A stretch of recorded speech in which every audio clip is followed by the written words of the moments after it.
ज्योतिष शास्त्र में आस्था रखने वाले सभी जातकों का हमारे YouTube चैनल पर बहुत बहुत स्वागत है। दोस्तों, आपने विभिन्न एस्ट्रोलॉजर से आपने सुना होगा कि आपकी कुंडली के किस घर में, किस भाव में, किस राशि में कौन सा जो नौ ग्रह हैं वो गोचर कर रहे हैं और उसका आपके जीवन पर क्या प्रभाव पड़ेगा। तो दोस्तों, आज मैं अपनी इस वीडियो में आपको बताने चल रहा हूँ कि जो नौ ग्रह हैं कुंडली के किस घर में गोचर करने से आपके जीवन पर क्या प्रभाव पड़ेगा, अर्थात मेष से मीन राशि तक वाले सभी जान ले कि आपके जो है राशि में कौन सा ग्रह गोचर करेगा तो आपके ऊपर क्या प्रभाव पड़ेगा। इसी का विश्लेषण मैं अपनी इस वीडियो में करने वाला हूँ। वीडियो को अंत तक जरूर देखिएगा। दोस्तों, बता दें कि ज्योतिष शास्त्र के अनुसार जब ग्रह अपनी स्थिति में परिवर्तन करते हैं तो उसे गोचर कहा जाता है। जब ग्रह एक भाव से दूसरे भाव में या एक राशि से दूसरे राशि में जाते हैं तो यह कुछ प्रभाव दिखाता है जो व्यक्ति की जन्म कुंडली के अनुसार अच्छा या बुरा हो सकता है। प्रत्येक ग्रह की सूर्य के चारों ओर अपनी गति होती है और गोचर का समय एक ग्रह से दूसरे ग्रह में भिन्न होता है। गोचर की अवधि के दौरान ग्रह अस्त या वक्री हो सकते हैं। आमतौर पर राहु केतु ग्रहों के गोचर को चंद्र ग्रहण कहा जाता है। बृहस्पति और शनि ग्रह का लंबे समय तक चलने वाला प्रभाव होता है। चंद्रमा और बुध जैसे ग्रहों का गोचर निकट के ग्रह त्वरित परिवर्तन लाते हैं। ग्रहों के गोचर और उनके प्रभावों का अध्ययन हम किसी व्यक्ति की जन्म कुंडली के संदर्भ में किया जाता है। दोस्तों, आपको बता दें कि जैसा कि हम सभी जानते हैं कि ग्रह गोचर ज्योतिष में बहुत महत्वपूर्ण भूमिका निभाते हैं। ऐसा इसलिए क्योंकि सभी नवग्रह हमारे जीवन को विशिष्ट तरीके से प्रभावित करते हैं। साथ ही चंद्रमा, सूर्य, मंगल, बुध, बृहस्पति, शुक्र, शनि, राहु और केतु कुछ ऐसे ग्रह हैं जिन्हें वैदिक ज्योतिष में प्रमुख माना जाता है। वहीं एक राशि से दूसरी राशि में उनकी गतिविधियों का हमारे लिए कुछ महत्वपूर्ण प्रभाव हो सकता है। हमारे जीवन में होने वाली सभी घटनाओं के लिए इन ग्रहों की चाल को जिम्मेदार ठहराया जा सकता है। यह हमारे जीवन में बड़े से लेकर छोटे बदलाव लाते हैं। साथ ही हमारे जीवन के विभिन्न पहलुओं को नियंत्रित करने में भी सक्षम होते हैं। उदाहरण के लिए चंद्रमा मन का कारक है। इसी तरह सूर्य को एक शाही ग्रह के रूप में जाना जाता है और हमारी कुंडली में सरकारी नौकरी, सेवाओं की संभावनाओं के लिए जिम्मेदार होता है। शुक्र ग्रह प्रेम और विवाह के कारक के रूप में जाना जाता है और इसी तरह बुध ग्रह हमारी बौद्धिक क्षमताओं का प्रतीक है। बृहस्पति ग्रह प्रमुख रूप से स्वास्थ्य को दर्शाता है और शनि हमारे कर्म या कार्यों का हिसाब रखता है और उनके अनुसार परिणाम उत्पन्न करता है। प्रत्येक ग्रह की एक ही गति से नहीं चलते, कुछ धीरे चलते हैं और कुछ ग्रह काफ़ी तेज गति से चलते हैं। उदाहरण के लिए शनि ग्रह बहुत धीमी गति से चलता है जबकि बुध ग्रह बहुत तेज गति से गोचर करता है। किसी व्यक्ति द्वारा बुध ग्रह की गतिविधियों पर नज़र रखना असंभव होता है, लेकिन वह हमारे लिए और हमारे जीवन में हो रहे परिवर्तनों के लिए अत्यंत महत्वपूर्ण है। तो आइए दोस्तों, हम आपको आगे ये भी बताना चाहेंगे कि राशि चक्र में प्रत्येक ग्रह का अपना समय होता है। कुछ लंबे समय तक गोचर करते हैं जबकि कुछ थोड़े समय के लिए वक्री रहते हैं, तेज गति से चलते हैं। आंतरिक ग्रह हैं और इसमें सूर्य, चंद्रमा, बुध, मंगल और शुक्र ग्रह शामिल हैं जिसे आंतरिक ग्रह कहा जाता है। और वह ग्रह जिनका गोचर लंबा है, जो आपको लंबे समय तक उनके प्रभाव का अनुभव कराते हैं, वह बाहरी ग्रह हैं। इसमें है बृहस्पति, शनि, राहु और केतु ग्रह शामिल हैं। अपने प्राकृतिक गोचर के दौरान किसी विशेष ग्रह की एक राशि में स्थित के कुछ अलग प्रभाव हो सकते हैं। ऐसा प्रतीत होता है कि वह आपकी कुंडली में बहुत अधिक महत्व नहीं रखते। हालांकि ऐसा होता नहीं है। ज्योतिष भविष्यवाणियां करते समय किसी भी ग्रह गोचर की अनदेखी नहीं करते हैं, क्योंकि कुछ गोचर आपकी जन्म कुंडली के अन्य कारकों की तुलना में आप पर अधिक प्रभाव डाल सकते हैं। ग्रहों के सभी गोचर न केवल महत्वपूर्ण हैं बल्कि आपके जीवन को सबसे अप्रत्याशित तरीके से बदल सकते हैं। इसलिए सभी ग्रहों के गोचर पर नजर रखना काफ़ी महत्वपूर्ण होता है। अब बात करते हैं कि आपकी कुंडली की किसी भी भाव में यदि गुरु बृहस्पति का गोचर होता है तो आपके जीवन पर कैसा प्रभाव पड़ता है। आपको बता दें कि वैदिक ज्योतिष के सिद्धांतों के अनुसार जन्म के समय चंद्रमा जहां से दूसरे, पाँचवें, सातवें, नौवें और 11वें भाव में स्थित हो तो बृहस्पति सकारात्मक परिणाम देता है। शेष भावों में यह सकारात्मक के साथ साथ कुछ नकारात्मक परिणाम भी ला सकता है। वैदिक ज्योतिष में आज भी बृहस्पति ग्रह को सबसे ज़्यादा लाभ देने वाला ग्रह माना जाता है। इसका गोचर महत्वपूर्ण होता है क्योंकि राशि चक्र को पूरा करने में लगभग 12 वर्ष का समय लगता है। इसका मतलब यह है कि प्रत्येक राशि में यह लगभग 1 वर्ष व्यतीत करता है। जब यह राशि बदलता है तो सूर्य और बुध जैसे ग्रहों के विपरीत इसका प्रभाव लंबे समय तक महसूस किया जा सकता है, जो 1 महीने से भी कम समय में संकेत बदलते हैं। वैदिक ज्योतिष के अनुसार गुरु गोचर अत्यधिक महत्वपूर्ण होता है क्योंकि यह जीवन को उन्नति की ओर ले जाता है। वह समस्त देवताओं की गुरु हैं और गुरु का सबके जीवन में महत्वपूर्ण योगदान होता है। गुरु ज्ञान के दाता हैं। उन्हें ज्ञान, कर्म, धन, पुत्र और विवाह का कारक भी माना जाता है। बृहस्पति गोचर के प्रभाव के कारण जातक आध्यात्मिकता की ओर मुड़ता है। वह धार्मिक प्रवृत्ति का होने लगता है। अगर गुरु किसी जातक की कुंडली में शुभ स्थिति में है तो उसके जीवन में आने वाली सभी कठिनाइयाँ धीरे धीरे स्वतः कम होने लगती हैं। अगर गुरु ग्रह अशुभ स्थिति में हो तो जातक के जीवन में परिस्थितियाँ विकट हो जाती हैं। उसे किसी का सहयोग भी नहीं मिलता। कर्क राशि में बृहस्पति उच्च स्थिति में होते हैं जबकि मकर राशि में नीच स्थिति में होते हैं। गुरु धनु और मीन राशि के स्वामी हैं। सूर्य, चंद्रमा और मंगल के साथ इनकी मित्रता है। शुक्र और बुध के साथ ये शत्रुवत संबंध रखते हैं। राहु, केतु और शनि के साथ इनके संबंध स्थिर रहते हैं। तो दोस्तों 22 अप्रैल 2023 दिन शनिवार को 6:12 पर गुरु जो है मेष राशि में गोचर करने वाले हैं, जहां इनकी मुलाकात होगी बुध, सूर्य और राहु से और बनेगा वहां पर गुरु चांडाल योग। तो दोस्तों आपकी कुंडली मेष से मीन राशि वालों, आपकी कुंडली के अगर प्रथम भाव में लग्न भाव में गुरु बृहस्पति का गोचर है तो जब बृहस्पति जन्म के चंद्रमा से प्रथम भाव में प्रवेश करता है तो यह जातक के जीवन में अपने साथ कुछ बाधाएं लेकर आता है। इस समय जातक के जीवन में संतोष और संतुष्ट की कमी बनी रहेगी, जिससे जातक को कुछ विषयों को लेकर मानसिक तनाव बना रहेगा। समय में कुछ प्रतिकूल प्रभाव के कारण जातक जिसके साथ भी बातचीत करेगा वह बहस तक पहुंच जाएगी। इसलिए जातक को सलाह दी जाती है कि वह चाहे घर पर हो या बाहर किसी के साथ बातचीत करे तो संभल कर शब्दों का उपयोग करे। ऑफिस में भी अपने सहकर्मियों के साथ बहस में ना फंसे। जो लोग अध्यात्म की ओर रुझान रखते हैं उनके लिए यह समय अनुकूल रहेगा, लेकिन इस समय अवधि के दौरान जातक के मन में अलग किस्म का भय घर कर जाएगा। ऐसा बढ़ती चिंताओं की वजह से होगा।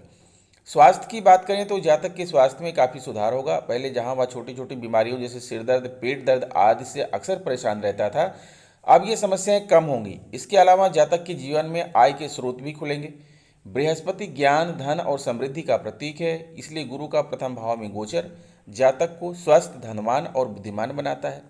जातक की आर्थिक स्थिति में उल्लेखनीय वृद्धि होगी। वह कामकाजी जीवन में सफलता की ओर बढ़ेगा। जो लोग अब तक सिंगल हैं उनकी शादी हो सकती है। उन्हें अपने लिए उपयुक्त वर वधु मिल सकते हैं, लेकिन अपने लिए साथी की तलाश करते समय सतर्क अवश्य रहें। सिर्फ बाहरी सुंदरता पर ध्यान ना दें, व्यक्ति के आंतरिक गुणों को भी ध्यान दें। कुल मिलाकर प्रथम भाव के जातक के लिए समय मिश्रित रहेगा। संबंध में भी सामान्य बदलाव नजर आ रहे हैं, जिन्हें जातक अपनी सूझबूझ के साथ संभाल सकता है। उपाय यह है कि गुरु गोचर की स्थिति को मजबूत बनाने के लिए जातक को पीले रंग के आभूषण धारण करने चाहिए। इसके लिए सोने के आभूषण सबसे उपयुक्त विकल्प है। अगर आपकी कुंडली में के दूसरे भाव में गुरु का गोचर है तो क्या होगा? जब बृहस्पति जन्म के चंद्रमा से दूसरे भाव में गोचर करता है तो जातक जीवन में पहले से चल रही सभी नकारात्मक घटनाओं का अंत होने लगता है और सकारात्मकता लौट कर आती है। इसके बाद धन में तेजी से वृद्धि होगी। साथ ही समाज में आपका मान सम्मान बढ़ेगा। आप स्वभाव से परोपकारी हैं, इसलिए इस समय अवधि में आप ऐसा कुछ करेंगे जिससे आपको पुरस्कार या मान्यता मिलेगी। आप इस अवधि के दौरान भविष्यवाणी करने की क्षमता विकसित करते प्रतीत हो रहे हैं। दरअसल आप जो कहते हैं वह अक्सर सच हो जाता है। परिवार के सदस्यों के साथ आपके संबंध अच्छे होंगे, खासकर आपके अपने माता पिता और जीवन साथी के साथ रिश्ते भी बेहतर होंगे। आपके और आपके अभिभावकों के बीच अगर लंबे समय से कोई विवाद चल रहा है तो वह खत्म हो जाएगा। जो पति पत्नी लंबे समय से संतान प्राप्ति की कामना कर रहे हैं उन्हें संतान की प्राप्ति हो सकती है, लेकिन आपको अपने स्वास्थ्य के प्रति थोड़ा सतर्क रहने की जरूरत है। हालांकि स्वास्थ्य में ज़्यादा गड़बड़ी नहीं होगी। इसके बावजूद अगर किसी भी बीमारी जैसे पेट संबंधी विकार आदि के लक्षण दिखें तो उसके प्रति लापरवाही न करें, तुरंत डॉक्टर से संपर्क जरूर करें। उपाय के तौर पर किसी धार्मिक स्थान जैसे बृहस्पति के मंदिर में लोगों को मिठाई या गुड़ का दान करें ताकि आपको ज्ञान को और विस्तार मिल सके। गुरुवार के दिन बृहस्पति से संबंधित वस्तु जैसे पवित्र ग्रंथ, पीला कपड़ा या वस्त्र, पीले फूल, हल्दी, सोना आदि दान करें। गायों की सेवा करें। अब बात करते हैं कि यदि बृहस्पति का गोचर आपकी कुंडली के तृतीय भाव में है तो जब बृहस्पति तीसरे भाव में गोचर करता है तो जहां से जन्म के समय चंद्रमा स्थित होता है तो जातक को जीवन में कुछ चुनौतियां मिलती हैं। विशेषकर जिन लोगों का अपना व्यापार है उन्हें कुछ ज़्यादा ही सावधानी बरतने की आवश्यकता है। बृहस्पति गोचर बता रहा है कि इस समय अवधि के दौरान जातक का व्यापार धीमा पड़ेगा, जिससे उसे वित्त परेशानियों का सामना करना पड़ सकता है। सेविंग्स भी प्रभावित हो सकती है, साथ में व्यापार में हानि होने की भी आशंका हो सकती है। अगर आपको अपने नियोक्ता के साथ भी समस्याओं का सामना करना पड़ सकता है। इस दौरान भाई बहन और दोस्तों के साथ संबंध भी खराब होते नजर आ रहे हैं। आप उनके साथ जब भी बातचीत करें सोच समझकर बोलें, शब्दों पर संयम रखें, बात बात पर अपना गुस्सा जाहिर ना करें। इसके साथ ही स्वास्थ्य के मामले में आपको बहुत सावधान रहना होगा। इस अवधि में जो अच्छी बात है वह है कि आप एक छोटी धार्मिक यात्रा पर जा सकते हैं या फिर आप संभवतः कुछ आध्यात्मिक गतिविधियों में शामिल हो सकते हैं। इससे आपके मन को शांति मिलेगी और जीवन में आ रही चुनौतियों का सामना करने का साहस बढ़ेगा। उपाय के तौर पर आप रोजाना पीले रंग के वस्त्र पहने, गुरु बीज मंत्र का जाप प्रतिदिन 108 बार अवश्य करें। अगर बृहस्पति आपकी कुंडली के जो है चौथे भाव में गोचर कर रहा है, तो बृहस्पति का चंद्रमा से चतुर्थ भाव में गोचर के दौरान आपको अपने रिश्तेदारों और परिवार के साथ सौहार्दपूर्ण रिश्ते बनाए रखने की कोशिश करनी चाहिए। ध्यान रखें कि आपका परिवार आपकी हर संकट की स्थिति में साथ देता है, इसलिए कभी भी उसे नाराज ना हो और ना ही उन्हें दुखी करें। हालांकि माँ के साथ किसी बात पर आपकी अनबन हो सकती है, जिससे आप दोनों के रिश्तों में कड़वाहट घुल सकती है। अपने स्वभाव में नरमी लाएं। हालांकि इस समय अवधि में आपके घर में संपत्ति के मामले को लेकर काफ़ी ज़्यादा कहासुनी हो सकती है। यहाँ तक कि इस कारण घर के आपसी सदस्यों के बीच शत्रुता बढ़ सकती है। स्थिति ज़्यादा गंभीर ना हो, इसके लिए आपको पहले से ही जरूरी कदम उठाने होंगे। कोशिश करें कि सभी मसलों को आपसी बातचीत से सुलझा लें। अगर मामला कोर्ट कचहरी तक पहुंच गया तो आपके लिए मुसीबतें बढ़ सकती हैं। इन दिनों आप कहीं भी यात्रा के लिए ना निकलें। जहां तक वित्त स्थिति की बात है तो इसमें आप संतुलन बनाए रखने में सफल होंगे। हालांकि कई बार न चाहते हुए भी अनावश्यक खर्चे हो जाएंगे। आप चाहें तो इसे कंट्रोल कर सकते हैं। इसके लिए खर्चों पर अंकुश लगाना होगा। इस समय आपको किसी कारणवश उधार लेना भी पड़ सकता है। उपाय के तौर पर जरूरतमंद लोगों को भोजन कराएं। रोजाना प्रातःकाल गुरु बीज मंत्र का जाप करें। प्रत्येक गुरुवार को केले के पेड़ की पूजा करें और माथे पर हल्दी का तिलक लगाएं।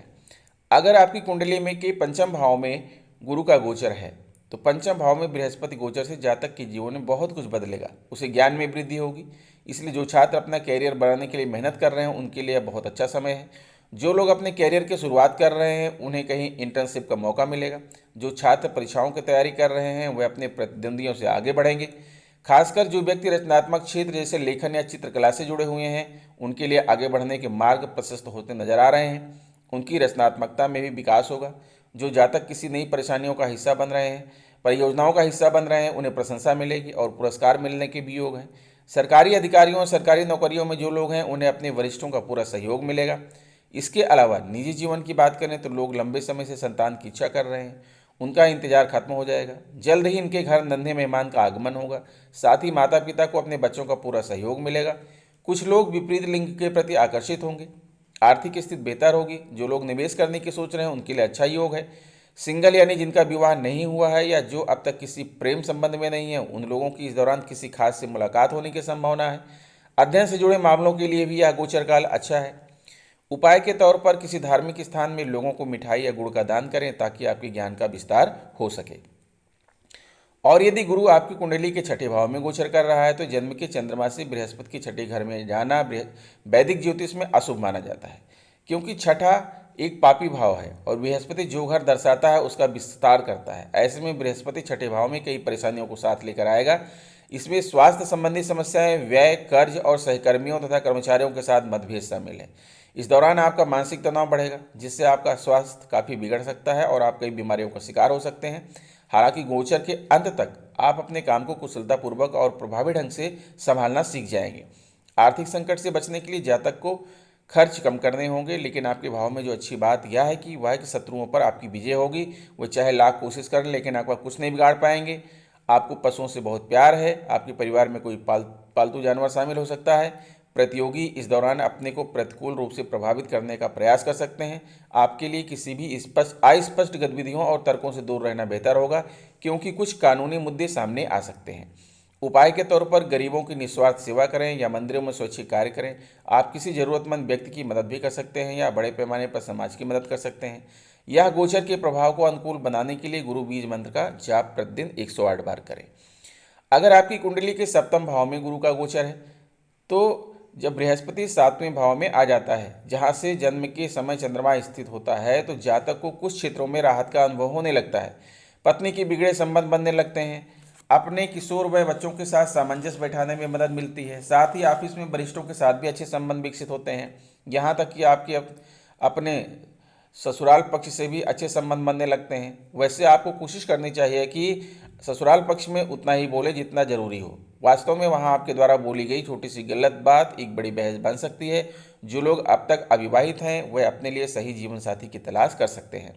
जो लोग पहले से ही प्रेम संबंध में बंधे हैं वह अपने घर वालों को अपनी शादी के लिए मनाने में सफल होंगे। इस अवधि में आपका स्वास्थ्य सामान्य रहेगा, लेकिन बीच बीच में तबीयत बिगड़ती रहेगी। इससे आप सही उपचार की मदद से ठीक कर सकते हैं। ऑफिस की तरह से किसी टूर पर जाने का मौका मिल सकता है जो कि आपके लिए फलदायी होगा। इससे आपके और आपके क्लाइंट के बीच अच्छे संबंध बनेंगे जो भविष्य में आपको आगे बढ़ने में मदद कर सकते हैं। आपका सामाजिक जीवन भी अति सक्रिय रहता है और आपको दोस्तों के साथ रहने का भरपूर आनंद मिलेगा। उपाय के तौर पर गुरुवार के दिन बृहस्पति से संबंधित वस्तुओं जैसे पवित्र ग्रंथ, पीला वस्त्र, पीले फूल, हल्दी, सोना आदि का दान करें। और यदि आपकी कुंडली के 8वें भाव में बृहस्पति का गोचर है तो बृहस्पति के चंद्रमा से आपके 8वें भाव में होने का मतलब है कि अब आपको अन्य लोगों की तुलना में सफल होने के लिए अधिक मेहनत करनी पड़ेगी। इस अवधि में आप अत्यधिक खर्च कर सकते हैं, खासकर व्यापार के संबंध में। आपका व्यापार में अचानक कोई नुकसान हो सकता है। ऐसा किसी कर्मचारी के धोखा देने की वजह से हो सकता है, इसलिए आपको अपने व्यापार के संबंध में सतर्क रहना होगा। इस बीच कई यात्राओं के योग भी बन रहे हैं। यात्राएं फलदायी होंगी या नहीं यह आपको यात्रा के समापन के बाद ही पता चलेगा, लेकिन यात्रा के दौरान कुछ समस्याएं जरूर आएंगी, इसलिए इसके लिए आपको पहले से ही तैयार रहना होगा। व्यापार में नुकसान होने का असर आपके पारिवारिक जीवन पर भी पड़ेगा। साथ ही इस दौरान सेहत में भी गिरावट आ सकती है। कानूनी मामलों में भी आपको सावधान रहना चाहिए। लंबे समय से अगर कोई मुकदमा चल रहा है तो उसका हल अब भी नहीं निकलेगा। इस सब के बावजूद आप कोशिश करें घर में शांति बनाए रखें। अपने परिवार और दोस्तों के साथ किसी भी बहस से बचना आपके लिए सबसे अच्छा होगा। उपाय के तौर पर आप गाय का ख्याल रखें, किसी गौशाला में गायों के लिए दान करें। इससे भी बृहस्पति गोचर का नकारात्मक प्रभाव कम होता है। और यदि आपकी कुंडली के 9वें भाव में बृहस्पति का गोचर है तो धनु राशि का स्वामी बृहस्पति है। जब यह चंद्रमा जन्म के चंद्रमा से 9वें भाव में प्रवेश करता है तो यह भाव जैसा महसूस होता है पेशे और रूप से विकसित होने का एक उत्कृष्ट समय है। इसलिए आप अपने मनपसंद का कोई भी करियर विकल्प चुन सकते हैं। अगर आप आय की ओर ज़्यादा फोकस्ड हैं तो सेल्स मार्केटिंग के क्षेत्र के लिए आपके लिए अच्छे हैं। हालांकि इनमें चुनौतियां ज़्यादा हैं, इसलिए किसी भी कैरियर क्षेत्र को चुनने से पहले अच्छी तरह पढ़ाई कर लें और खुद को मानसिक रूप से तैयार कर लें। आपकी वित्तीय स्थिति में सुधार के योग नजर आ रहे हैं। साथ ही बॉस के साथ आपके संबंध में भी इस समय अवधि में बेहतर होंगे। आपको गोचर अवधि के दौरान वेतन वृद्धि या पदोन्नति का लाभ मिल सकता है। बृहस्पति गोचर ऋषियों और गुरुओं का आशीर्वाद भी लाता है, इसलिए जातक के जीवन में कई धार्मिक गतिविधियाँ होती हैं। जो छात्र विदेश जाकर अपनी पढ़ाई पूरा करना चाहते हैं या फिर वहाँ नौकरी करना चाहते हैं उनका यह सपना पूरा हो जाएगा। आपको विदेशी लोगों से मिलने और उनके साथ विचारों का आदान प्रदान करने का अवसर मिलेगा। इस दौरान ससुराल पक्ष का सहयोग मिलेगा। बृहस्पति के इस भाव से गोचर करने पर तनाव का स्तर कम होगा। कुल मिलाकर जातक के लिए यह समय भाग्यशाली रहेगा। उपाय के तौर पर आपको पीले रंग के आभूषण पहने प्रत्येक गुरुवार के दिन व्रत करें। यदि आपकी कुंडली के 10वें भाव में गुरु बृहस्पति का गोचर है तो जब बृहस्पति जन्म कुंडली में चंद्रमा के स्थान से 10वें भाव में प्रवेश करता है तो यह जातक के मन में नकारात्मक सोच और भावनाएं उत्पन्न करता है। ऐसा मन में कई अधूरी इच्छाओं के कारण होता है। इस वजह से जातक खुद को हमेशा असंतुष्ट महसूस करता है, लेकिन खुद को नकारात्मक के गड्ढे में डालना सही नहीं है। इससे आपका वैवाहिक जीवन बुरी तरह प्रभावित होगा। आप बिना वजह अपने जीवन साथी से लड़ने लगेंगे, जो कि सही नहीं है। आपके ऐसे बर्ताव की वजह से जीवन साथी संग आपका रिश्ता दिनों दिन कमजोर होने लगेगा। इसका असर आपके बच्चों पर भी पड़ेगा। इस तरह की परिस्थिति उत्पन्न ना हो, इसके लिए जरूरी है कि आप नकारात्मकता को अपने दिल में घर न करने दें। अपने जीवन साथी के साथ मन की बातें साझा करें, उन्हें अपना सुख दुख का साथी बनाएं। आप खुद को परेशानियों से बाहर पाएंगे। जहां तक आपके करियर की बात है तो ऑफिस में आपको अपने वरिष्ठों के साथ वाद विवाद हो सकता है। इसका असर आपके काम पर भी पड़ेगा। योग बताते हैं कि संपत्ति के मामले में कुछ नुकसान भी संभव है। यह सब मानसिक कष्ट का कारण बन सकता है, इसलिए बेहतर होगा कि धैर्य रखें और शांत रहें। धार्मिक स्थलों की यात्रा करना अच्छा रहेगा। उपाय के तौर पर गुरु बीज मंत्र का प्रतिदिन 28 बार या 108 बार जाप करें। प्रत्येक बृहस्पतिवार के दिन व्रत करें। इस तरह आपका गुरु मजबूत हो सकता है। और अगर आपकी कुंडली के 11वें भाव में गुरु का गोचर है तो यदि 11वें भाव में गोचर करता है जहां से जन्म का चंद्रमा स्थित है तो यह जातक के लिए बहुत सम्मान, प्रतिष्ठा और स्थिरता लाता है। बच्चे इस दौरान सहायक और प्यार करने वाले बन जाते हैं। इसका मतलब यह है कि इस समय अवधि के दौरान आपको अपने बच्चों से भरपूर प्यार और सहयोग मिलेगा। आपको अपने प्रयासों में सफलता मिलेगी। हालांकि अपने सहकर्मियों से विरोध का सामना करना पड़ेगा, लेकिन आप उसे सहजता से संभाल लेंगे। इन दिनों आपको बहुत सारी भौतिक सुख सुविधाओं का भी आनंद मिल सकता है, जैसे विलासिता, गहने, निजी वाहन और संपत्ति। यह समय निवेश के लिए उपयुक्त है। आप चाहें तो सोने या संपत्ति पर निवेश कर सकते हैं। बृहस्पति गोचर बताता है कि प्रेम के मामलों में भी आपकी मनोकामनाएं पूरी होंगी। आप लंबे समय से जिसे प्रेम प्रस्ताव देना चाहते हैं उसे दे सकते हैं। जवाब हाँ में मिलने की संभावना है। इस समय के दौरान आय में वृद्धि होगी, इसलिए व्यापार में लाभ होगा। आपको एक अच्छी सामाजिक प्रतिष्ठा का भी आनंद लेने की संभावना बन रही है। उपाय के तौर पर गरीबों और जरूरतमंद लोगों की सेवा करें। मंदिरों में भी अपनी सेवा प्रदान कर सकते हैं। संभव हो तो समाज की मदद से अपना योगदान दे सकते हैं। और अगर आपकी कुंडली के 12वें भाव में गुरु बृहस्पति का गोचर है तो बृहस्पति का चंद्रमा से 12वें भाव में गोचर मिले जुले परिणाम लेकर आता है। इस दौरान आपको अपने मूल स्थान और बच्चों से दूर रहना चाहिए और एकांत का आनंद लेना चाहिए। इस समय अवधि के दौरान जातक के जीवन में खर्च बढ़ता है। इस समय आपका खर्च भी बढ़ेगा, विशेषकर आध्यात्मिक गतिविधियों पर खर्च करने की संभावना है। इस दौरान अध्यात्म में आपकी रुचि बढ़ने के कारण लंबी दूरी की यात्राएं भी हो सकती हैं। जहां तक बुरे प्रभाव की बात है तो यह अवधि व्यावसायिक मामलों में कठिनाई लेकर आता है, इसलिए थोड़ा सतर्क रहें। व्यवसाय में कुछ बाधाओं का सामना करना पड़ेगा। समझदारी के साथ उन्हें पूरा करें। जल्दबाजी में फैसला ना लें। कोशिश करें किसी के साथ साझेदारी में कोई काम ना करें और अपने सीक्रेट किसी के साथ आसानी से शेयर ना करें। निजी रिश्तों की बात करें तो वहाँ भी आपको थोड़ा सावधानी बरतनी चाहिए। जीवनसाथी के साथ सहयोगपूर्ण व्यवहार करें। बेवजह किसी के साथ अनबन की स्थिति पैदा ना होने दें। बातचीत के दौरान अपशब्दों का प्रयोग आपके लिए अनहित लेकर आ सकता है। आप कदम कदम पर सावधानी बरतें। स्वास्थ्य के लिए भी यही सलाह है कि आप जरा भी लापरवाही ना करें, यह आपके लिए घातक साबित हो सकती है। उपाय के तौर पर किसी एक दिन पीले वस्त्र धारण करें। पीले रंग आभूषण पहनें। विकल्प के तौर पर सोने के आभूषण आपके लिए उपयुक्त रहेंगे। गुरु बीज मंत्र का प्रतिदिन 28 बार या 108 बार जाप करें और गुरुवार का व्रत करें। दोस्तों, बाकी जो ग्रह हैं, 8 ग्रह बचे हैं।